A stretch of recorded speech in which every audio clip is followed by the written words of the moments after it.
Hello, Texans and Texans at heart. I'm Susanna, and this is the Susanna Gibbs Show. I've been very fortunate to have two careers over the past 20-something odd years. I've been an insurance agency owner, and I've also been an actress and producer, which is a really interesting mix of art and business. But what it really is I'm a sucker for a good story, and we hear amazing stories from our clients all the time. Artists, entrepreneurs, idealists, how and why they do what they do, and how they keep doing it, because sometimes the challenges and what feels like a defeat make the best story. Now, we're going to end this podcast with an insurance tip of the week, because the insurance agency sponsors this whole thing.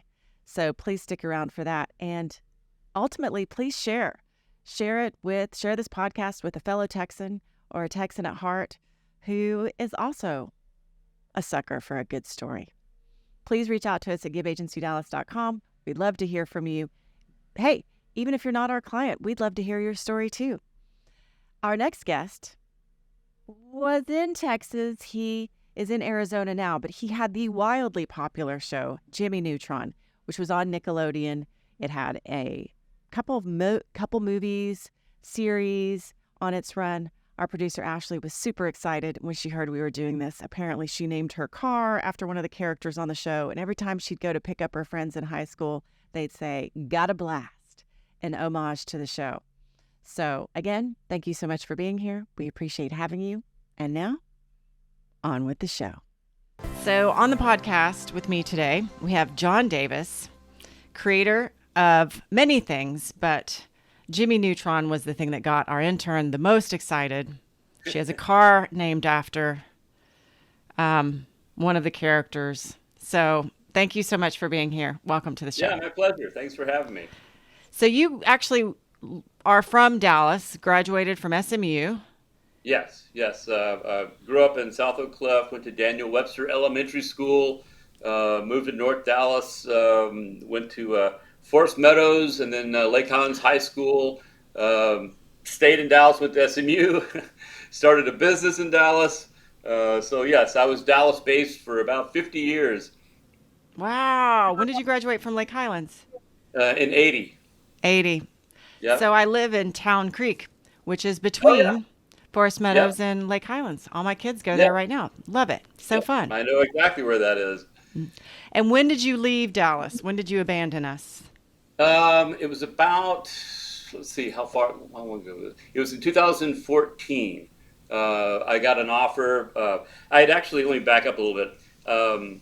After about a 20-year run with our production studio in Dallas, and after the movie Amplely came out, we hit a gap between projects. And at that point, we said, hey, we need to shut things down for a while, and we kind of regroup. And by that point, I'd gone through the ringer on several projects, and just, these animated films, they take so long to make. They take 4 or 5 years to make, and it's absorbing, and it's so much fun, but you don't see friends or family for a while. And after many years of that, it's like, okay, I need to take a break. So my wife and I took about a 5-year walkabout and traveled a lot, and didn't work, and we had residuals coming in, so we could afford to do that, which I was happy about. But then I kind of got the itch to jump back on the roller coaster, and so around that time I was offered a directing gig on an indie, and I said, okay, well, I haven't worked on an indie before. Let's see what that's about. So I moved out to LA temporarily. And thought, well, this looks like it's going to go for a while. So we went through the process of selling our house and moving out there, and that was about 9 years ago. And I went on a couple of projects while I was in LA. They were both indies, Asian finance, and they were very educational. At the end of the last project, decided, well, you know what? We've lived 50 years in Dallas. We've lived 8 years in LA. I want to get out of the big city, get to a smaller town. My wife and I both really loved desert, and we checked out Tucson and loved it. And so they call us halfbacks. We moved away from Dallas, and then we moved about halfway back. So Gotcha. Gotcha. Why? So you said it was interesting. The Asian. I can't. I don't. I want to get to the animation stuff of Jimmy Neutron, but since we're on California and the Indies, what did that mean? Yeah. Interesting is So such a layered word, and it can mean so many things. right. Well, it was interesting because I'd never worked, done business with China. The first project I was on, it was fully China backed, and everybody has different experiences. My experience was that, hey, I always got paid. They paid me well, but you never knew from one moment to the next if the project was going to keep going. And after about 18 months or so, and we had solved the story problems of the film. That's the big hurdle you get on. You're starting off. You're trying to find the story. It's a big struggle. Then finally you find the story. Everything clicks. And you go, this is it. Great. We're over the hump. Now we're really pulling forward. And then suddenly they pull the plug. I get a call. We're sorry. We are out of money. It's Mm, like, okay, I guess we're done then. yeah. And so that was my first experience, and then I had another experience. I got on another indie film that was Asian backed. It was a combination of China and Japan, and similar but different issues. A lot of it was just cultural too. They wanted to make a film that would travel outside of Japan, outside of Asia, and so they wanted to hire a Western writer, Western director, and the problem is that they had to have something that played to the China audience, to the Japanese audience, and to the Western audience, and that's a really tough nut to crack. And so, like the first attempt, we did our first animatic. An animatic is when you in animation you basically take your storyboards and embellish them, and you do a sketchy version of the entire film, and then you edit it to music, sound effects and everything, so you can actually sit back and watch the film in a very sketchy form, but you understand how the film moves, where any problem areas are, if the story is making sense, if the characters are paying off. And so we did that, and on the first screening, and the screening went great. The European partners loved it, the Western partners loved it, but then China had a problem, saying, well, this is not going to play well to Chinese audience, and so then we started chasing our tails, like, okay, now we're trying to please this audience, and now it doesn't work in the West, and after about 4 years of that, I just kind of threw my hands up and went, this is crazy. We can't get off the starting gate. So, with that many cooks in the kitchen, I mean, did you have when you were? We're gonna just jump all over the place. It's gonna be fun. Sure. So, when you were doing Jimmy Neutron for Nickelodeon, how many people did you have to answer to then, or was that kind of like how much creative control did you have when you were doing it? Right. You know, it's kind of like the way I describe it to people. It's like a door is wide open at the beginning of the project, where you can kind of like toss anything in there, and you have a lot more free reign. But all the time, that door is slowly closing as you're approaching the end of the project, and money's running out, and you're reaching your deadline. And then the changes are fewer and far between. You really got to stick to it because the studio wants to know what you're delivering. And so at the beginning, you've got a lot more free reign than you do towards the end of the project. In my particular case on Neutron, there's two producers that I worked with, Julia Pister and Karen Rosenfeld, and Were they then yours or underneath Nickelodeon? they were one was Nickelodeon, one was Paramount. Oh, Um, okay. and then Sherry Lansing was the head of Paramount at the time, and so that was kind of the pecking order was the two producers, and then Sherry Lansing, of course, was the head of the studio, and that was kind of it. So there wasn't like a huge group of people. There's really like three or four people. Albie Hack was also a big voice, the producer on it, who was the head of Nickelodeon at the time. So yeah, there's only a handful of people, which is great. I've been on other projects where there was more than that, and it becomes as you add more voices, it becomes more problematic. It gets hard for everybody to pull in the same direction, and the enemy of of those early steps in finding the story is when other producers or associate producers start showing stuff to friends and family and getting their notes, and then it's just like it mushrooms, and it's like everyone's going to have an idea, but it's at a certain point you have to trust your creatives, and it's like, you know what, everybody's going to have a different thought, but I trust you. And sooner or later, as you go down the process, you're going to have screenings for test audiences, and those are the voices you really want to listen to, because they're giving you feedback, specifically on whether the movie's working or not. Gotcha. What were some of your highlights before Jimmy Neutron? Um, well, we started our company, DNA Productions, in '87. Me and my partner Keith Alcorn, and we had been working at a company in Dallas, K&H Productions, at the time. There's a couple of animation studios back in the '80s, early '90s. There was Now, were you in the studios at Las Colinas then? No, they weren't even around then, right? they were.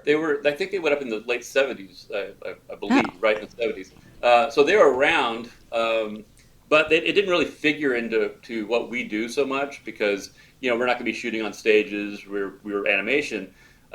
So even though we went and there was vendors there we used, like Allied WBS and Film Labs, and some producers we worked with office there, but we never office there.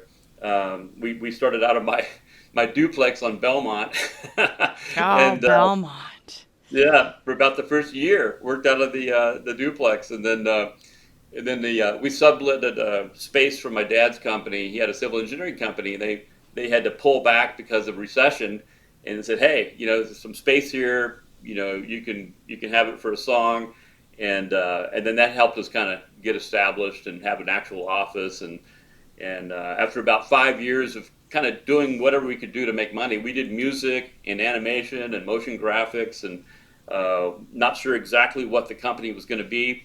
But our main goal is that Keith and I were both creatives, we were both filmmakers, and our concept was, hey, let's surround ourselves with the tools we need to do our own short films. And during the day, we're going to do projects for people to try to make money and feed ourselves. But in between projects, after hours, we're going to work on our own stuff. And we created all kinds of little short films that appeared during the day. They had these animation celebration and Spike and Mike Sick and Twisted, all these different traveling animation festivals. And so we would enter those. And through the process of doing that, we were exposed to producers outside of Dallas, because we wanted to get into entertainment and not just be a commercial industrial house. And it started to happen. We started to work on some TV shows. We did some stuff for a thing called The Spooners, which was an early series for late night. And we started getting some other TV stuff that was outside the area. And through those short films, and actually that's where Jimmy Neutron came from. It was a short film that I did back in '95. And that kind of started the ball rolling on Neutron. And we had entered that in a Lightwave competition. Lightwave was the software we were using at the time. mm. Around early '90s, there was not a lot of 3D software capable of doing character animation, and it wasn't until I saw Lightwave that came with the video toaster, NewTek video toaster, that I went, aha, there's a bone system. You can actually do skeletal animation. You can do character work. And so it really became a test to see if it was going to be viable. And I had this idea for Johnny Quasar, was his name at the time. It became Jimmy Neutron. And the idea dated back to the early '80s, actually. I had Is he actually based tried. on somebody that you know? Well, funny you should mention that. It was sort of based on me in a way, because the character itself was a way for me to live out some childhood fantasy ideas. Like, wouldn't it be cool to walk on the ceiling? Wouldn't it be cool to walk through walls, or be invisible, or have a robot dog, or build a jetpack and fly to school, that kind of stuff. And it was that sort of childhood wish fulfillment that was the trigger for creating the character. But of course, I wanted to do those things when I was a kid, but I couldn't because I'm not a genius. So I had to make him a genius, and and then it just sort of built from there. But yeah, and the reason he was called Johnny Quasar initially is that I worked in a survey party. My dad had a civil engineering company, so every summer I'd work in a survey party, and they would make fun of me because I was into science fiction and science, and the party chief kept calling me Johnny Quasar, Space Cadet, you know. And Aw. I thought Johnny Quasar, because my name's John, and I thought that's a great name. I'm going to use Hmm. that. Yeah. uh, yeah. So you have sorry, go ahead. You can finish your thought. Oh, I was going to say, but eventually we had to change the name. The lawyers got involved and said, well, Johnny Quasar is a little closer to Johnny Quest, and there's also a Captain Quasar video game. So I had 24 hours to come up with a new name, and my wife and I walked the dog, around the block a few times and talked about it. And finally, hit upon Jimmy Neutron. Mm, gotcha. And the lawyers get involved. They ruin everything. Um, you have some really great characters on Jimmy Neutron. Like, how do you guys come up with all of that? Originally, the characters came from people I know. For example, like I said, Johnny Quasar is based on a sort of little avatar for myself. So he gets to do all the things I want to do, and he's science boy, and I love that. So it's loosely based on things that I liked. And then Carl is kind of based on a friend of mine I had in elementary school, whose name was Carl, and he was sort of a big, happy-go-lucky guy, and it seemed like a great sort of friend for Jimmy. Like he could be Jimmy's guinea pig because he's like, okay, Jimmy, I'll just go along with. Yeah, you Have you want to clone me? Sure. Does Carl know that he was the basis for Carl? No, because I've lost track of Carl since elementary school. How Yeah, fun. Carl he has knew no that. idea he's a character.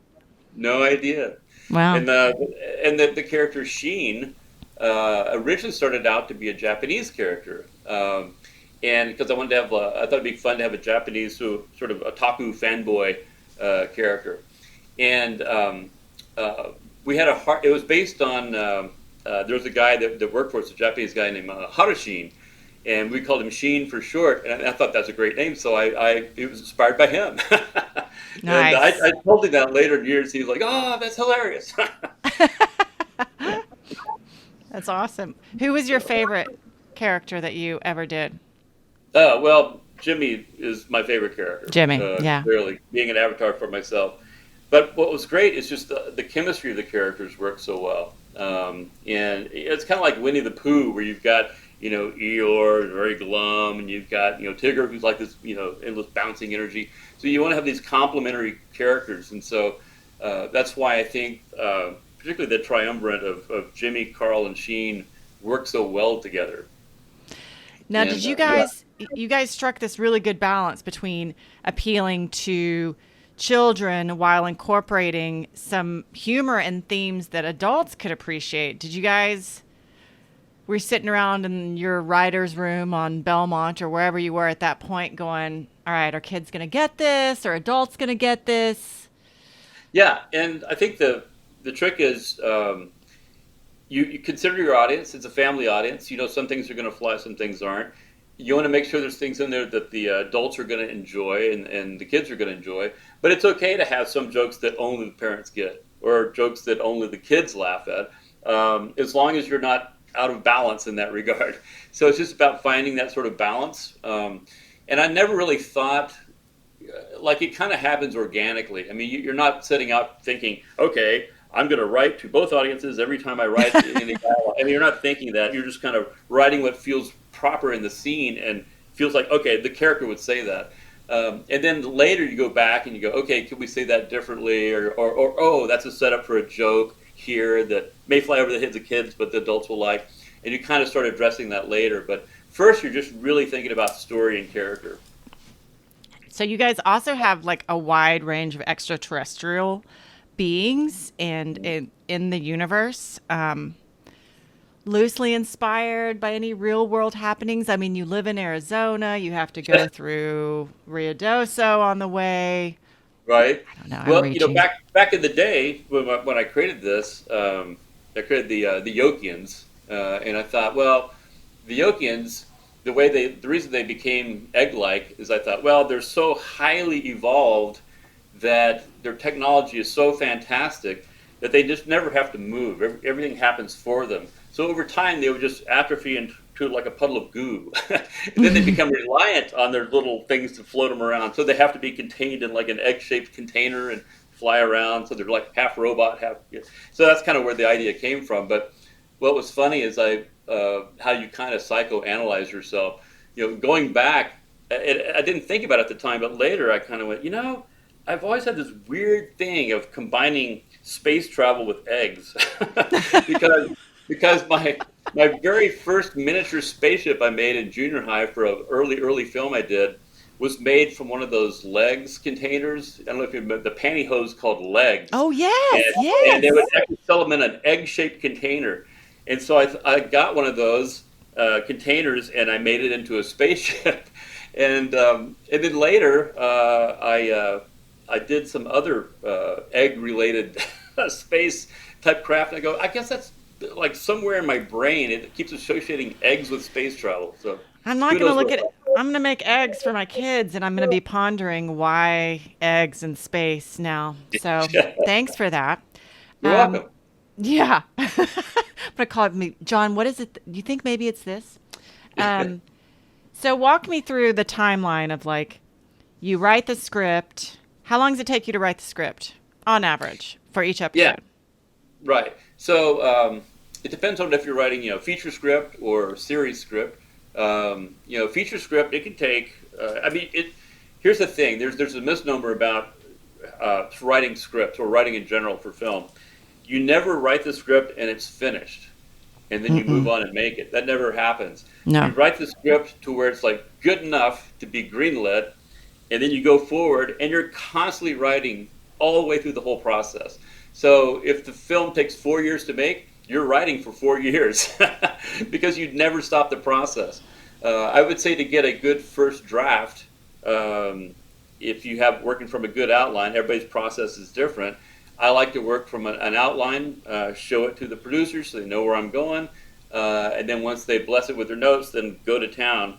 And once you actually start writing from an outline, you could write in about 3 months and do a feature script. But then the rewrite process will go on for forever. When Um, you guys were filming the series, did you have the series all the way written out before each season started? No. no, there would be. We had several writers working on the series because series is very different than the feature. The feature you're telling one big story. With the series, you're telling lots and lots of small stories. And the pipeline for the series is that there's multiple shows being worked at simultaneously, and they're all in various stages. So you could have several episodes being written while several other episodes are being produced, and so everything's just overlapping. And you need more writers because it's just so much material. So it's a very different animal on the series. Me personally, what I did was back in '95 when I did that original short for Jimmy Neutron. I had developed a show Bible along with Keith and our Paul. Clarehouse was one of our first employees, and Paul's still a good friend. And Paul did all the storyboards for the Bible. I wrote most of the story springboards, several of which became episodes years later in the series. But you basically in a series Bible you have what the characters look like, what they act like, what their role is in the series, and then example stories so they have a good idea of what the series is going to be. So you go about that far, and then once the project is greenlit for a pilot, typically, you choose your best story that feels like it's going to represent things the best, and then use that for your pilot story. And in our case, we were pitching a pilot for a series, and the whole pitch originally for Neutron was for a series. But once we did the pilot, Nickelodeon saw it and they flipped out on the pilot. And they said, "Oh my gosh, this is incredible! How did you do this? We definitely want a series, but we also want a feature film." And it's like, wow! It's like it went instant franchise. So all these things, they happen differently. I think in our case, it was kind of amazing us being in Dallas and suddenly being pursued by Hollywood, which it had always been the other way around. We were trying to pursue Hollywood, and they didn't know who we are. And it reminds me that it's kind of funny when we first started pitching in Hollywood and going out there. we had this sort of reaction from some people of, well, if you guys are so good, why aren't you out here? And it was kind of like, well, screw you, And but then later, it flipped. Later, we would hear things like, "Wow, this is great. I love seeing stuff that's not from around here," because a lot of the stuff in Hollywood tends to be kind of creatively incestuous. Things borrowed and everything is kind of similar. And then they see a different perspective from someone that's outside of that system. It's fresh, and they kind of go, "Oh." And then once I kind of saw that reaction, I went, "Oh, there's our calling card." Yeah. It's great to not be from around there. Yes, I've heard that. I remember when you guys, I remember that when you got, I remember hearing about you guys. I remember hearing about your success, as I never worked for you guys. I don't even know if I have some voice actor friends. I'm sure I had some voice actor friends come out and help, but I just remember going, wow, they're in Dallas. That's so Right. cool. And I feel like it was during the time when Dallas was like, there were lots of things going on. Were you able to take advantage of the tax incentives that were pretty robust? Was that something that you guys were able to take advantage of? Um, Not necessarily for us because I think that's more of a live action Is it? Okay. thing. Yeah. I, I just you felt know, like, and maybe it was because LA was like, we were Texas's darling for a little bit. It was right. like we had so many series going here. We had features. You guys, like it was just like we were a buzz for a little bit. Well, it was funny because when we first started, we got the green light for the Jimmy Neutron feature, and that was And in just remind me, it went feature series feature. How did it go? Because you had both. yeah. So yeah, we originally pitched as a series. We did an episode pilot for a series, and that's the thing they saw and flipped out on, and they said we want a feature, we want a series, and I said, well, if you're thinking about doing a feature and series both, then I would propose doing the feature film first because the nature of 3D computer animation is that the assets take a long time to create. It's very laborious to like build all the 3D sets and vehicles and just everything has to be built. Um, and the nice thing about doing the feature first is you can build Retroville, all the characters, all these environments. You can build them at feature quality, and then you reuse those assets on the series, and the series is going to look great. It's going to look like the movie. And So when you say build it, are you talking about electronically or physically? electronically, like Okay. building it That's what I within thought. the I was just making computer. sure. Yeah, yeah, yeah. Because it's virtual building, because you're Yeah. literally taking the wireframes in 3D and sculpting and pushing and moving them around to construct everything you see. Every blade of grass has to be built on the inside the computer. But then once you have it, you can reuse it forever, shoot it from any angle. I It's like a see. digital backlot. It's the digital equivalent of a film backlot. Interesting. Yeah. What were some, I know that, you've got this huge fan base. People continue to be fans of the show. I'm sure you've had some interesting encounters with fans over the years. Can, you got any you want to share? Yeah. Well, the fans, doesn't like fans? I mean, they share a passion for what you love and what you did. Uh, and yeah, the fans are great. I love their passion. They're so passionate. They write their own stories.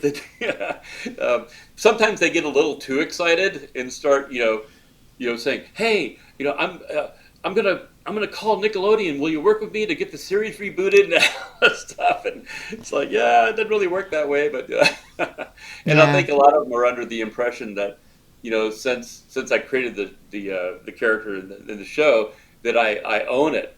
I do not own it because to get it made, you have to sell the rights. So yeah. Wow. So that You was the sold thing. yourself. You have to Yeah. because if you don't, they're not going to make it. And to buy the rights, they paid nicely for them, and it was great. And we get residuals because that's how it works. So, but they have to own it so that if they don't own it, then they can't control it. And if they can't control it, they leave themselves open to what's going to stop me or somebody else from going crazy and do Jimmy pornos, and it completely ruins their Yeah. franchise that they've sunk millions of dollars into. So Yeah. so to do that, to build that kind of franchise, they have to own it. And I understood that, and it's like, yeah, well, that's the price of admission, that we got to sell it to make it. So Yeah.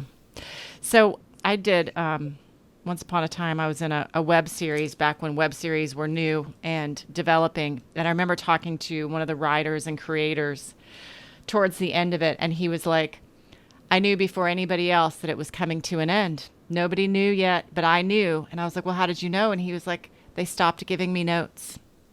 And he oh, was like, and right. I knew Yeah.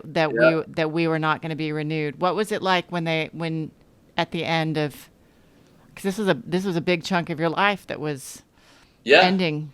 How did you find Well, out what happened? yeah, I was surprised but not shocked, because often when they have about 60 episodes, they can syndicate it. It becomes a syndication package. Um, so I think that after 3 years and several specials, they had plenty of material to syndicate it. Mm. And I think that they could have certainly produced more, but for whatever reason, they had enough. I don't know if it became too expensive for them, or whatever.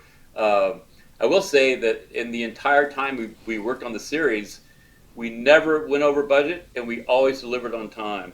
And usually, when you do that, I mean, you get repeat business like crazy. Which is why I was kind of shocked that when they later decided to do the Planet Sheen spinoff, that they didn't insist that we do it. But by that You time, didn't get to do. I didn't know that you didn't get to do it. yeah, so it was my partner Keith produced and wrote and directed on it. Odekirk was the other partner. I did a little bit of consulting on it, and that's about it. Uh, Hmm. I in the way DNA worked is that we, like I said, we started out of my apartment on Belmont, and we never had money. We never had any investors. We were hand to mouth for 20 years. I think we took out a couple of bridge loans early on that we paid off within a year or two, because Keith and I always promised ourselves we're never going to get upside down on this thing. We're not going to get into debt. We're gonna grow slow and sure. And the only big risk we took was actually making the Neutron feature, because in order to make that feature when they wanted it, we had to take a leap of faith and build a facility before we had a contract. And so that was our big leap of faith. And but like my dad used to say, hey, if you're going to gamble, gamble on yourself. Because at least Yeah. you can control part of it. And fortunately, that gamble paid off for us. And but yeah, since we were hand to mouth, we always had good timing. When we did the Neutron feature, and then as the feature was wrapping, the series was ramping up, and so we moved our crew. We just shifted them from feature to TV series, and then there, we had 150 people cranking away on that. And then as the series, we knew that it was going to end after the third season. Well, at that time, the Ant Bully was greenlit, and then we perfectly moved the crew back onto feature for the Ant Bully film. So we had this great timing. But then when Ant Bully came out, we didn't have the next thing set up. And at this point, the company was so big, we had 250 employees, that, yeah, we had to shut down, because it's like when your monthly nut is over $1 million a month and you don't have a project coming in, you're not gonna last long. Yeah. So yeah, we had to shut down, and it was kind of time. I felt like the shelf life for the company. I think everything has a shelf life, and when Keith and I got into this, we really didn't get into it to build a huge animation company like this, and manage 250 people. We really wanted to create a company whereby we had the tools to use for our own stuff, and suddenly we're, Hmm. having to handle and manage all these folks. And we had to do that. We had to build that at the time to make Neutron, because there was no place else to go. There Yeah. was there was the only big animation companies at that time, Pixar, PDI, I think Blue Sky was still doing their short films, and then there was us, and that was it. the rest of the animation that was around were smaller boutique companies that weren't working in features yet.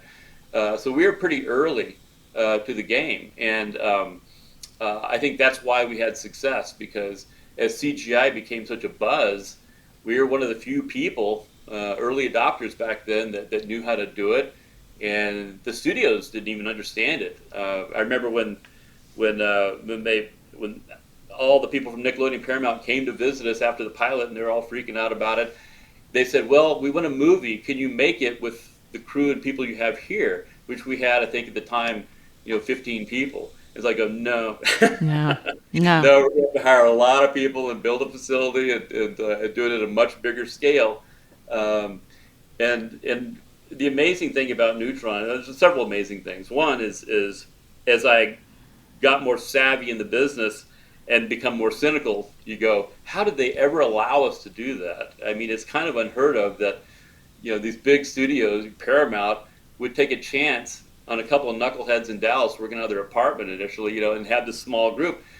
But we had something they wanted. We could do CGI, and we had the creative they wanted. They wanted Neutron, and so that became our only leverage, because I had never even worked on a feature film before, and suddenly I find myself writing, directing, producing one, and building a studio to create it.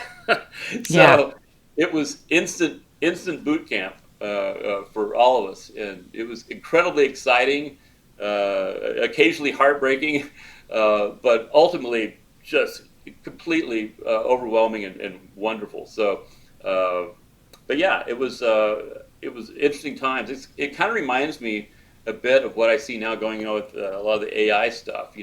People are kind of freaked out. Like, some people love it, some people hate it. Oh, this new technology, it allows you to do all this stuff.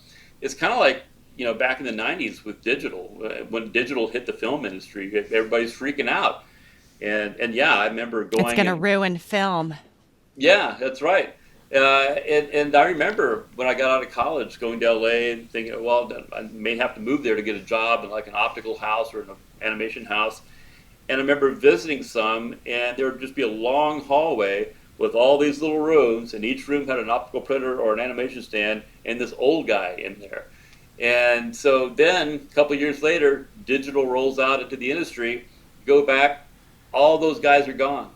No optical printers, no animation stands. All the guys that ran them are gone, replaced by workstations. And it happened like that, Yeah. So it's just like, well, it's the inevitable nature of things to evolve. And it's like you can't put the genie back in the bottle, Change is the only constant.